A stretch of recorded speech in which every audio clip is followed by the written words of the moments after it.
भारत के लिए 22 जनवरी का दिन ऐतिहासिक दिन होने वाला है। इस दिन अयोध्या में मंदिर में भगवान राम लला विराजमान होंगे। पूरे देश में इसे लेकर उमंग उल्लास का माहौल है। भक्त दर्शन करने पहुंच रहे हैं। राममय पूरा अयोध्या हो चुका है। धनबाद करमाटांड़ की रहने वाली 85 वर्षीय सरस्वती देवी रामलला के मंदिर में विराजने को लेकर कठिन प्रण ठान ली थी।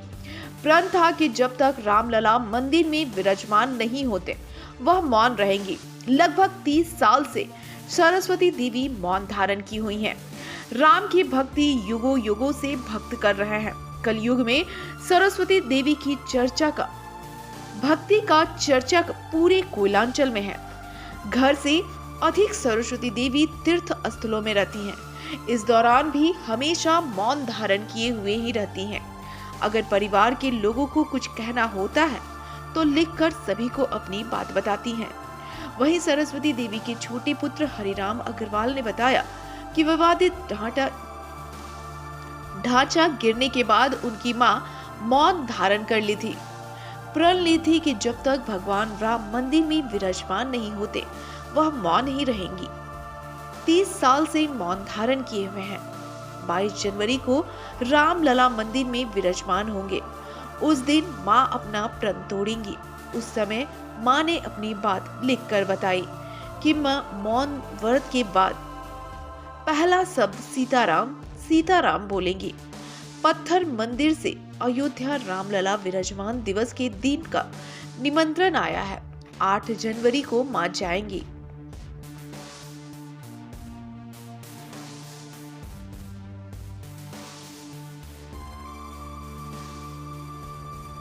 माता जी कब से मौन व्रत रखी है, क्या प्रण ली थी और आप लोगों को कैसे पता चला?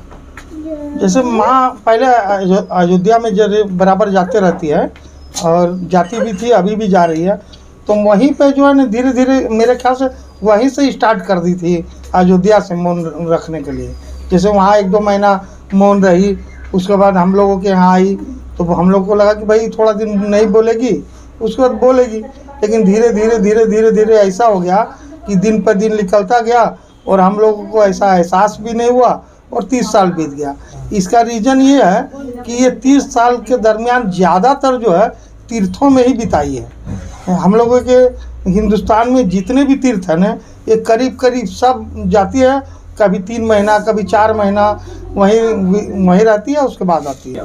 प्रण यही था कि रामलला जो है, जो हम लोगों का विवादित ढांचा था अयोध्या में, वो जिस दिन ढहा दिया गया, उसके बाद इनका संकल्प था कि रामलला बैठे। तो ढहाने के बाद तो बोला अब तो मंदिर बन जाएगा, आप काहे मौन रह रहे हैं। तो उसके बाद नहीं, कंप्लीट मौन हो गई। पहले 1-8 घंटा बोलती थी, उसके बाद कंप्लीट मौन होने के बाद उसने कहा कि जब तक मंदिर के अंदर रामलला को हम बैठे विराजमान नहीं देखेंगे तब तक मौन रहेंगे। और आज तक ये मौन ही है।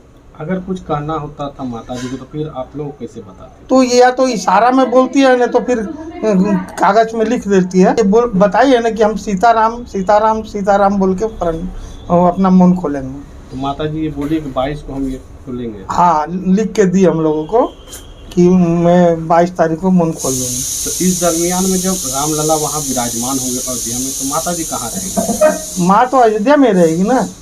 माँ तो 8 तारीख को अयोध्या जा रही है। इनको वहाँ से बुलाया है पत्थर मंदिर के जी महाराज द्वारा, जो पत्थर मंदिर में है उनके द्वारा इनको बुलाया गया है और ये वहीं रहेंगी उनके पास। अच्छा, जिस दिन ये रामलला मंदिर का बनने का सुप्रीम कोर्ट से आदेश आया था, उस दिन घर का क्या माहौल था? क्या उस समय माता जी यहीं थी? हाँ, माता जी हाँ यहीं, हाँ हम लोगों के पास ही थी। मतलब इनको तो बोलना तो कुछ है नहीं, ये बस ताली बजाती है और नाचने लगती है। तो हम लोग परिवार नहीं जाएंगे, मतलब हमारे सिर्फ मामा जी जो है वो इनको छोड़ने जा रहे हैं। और वो भी उनको भी जो बोला गया कि वो स्टेशन से वापस आ जाएंगे।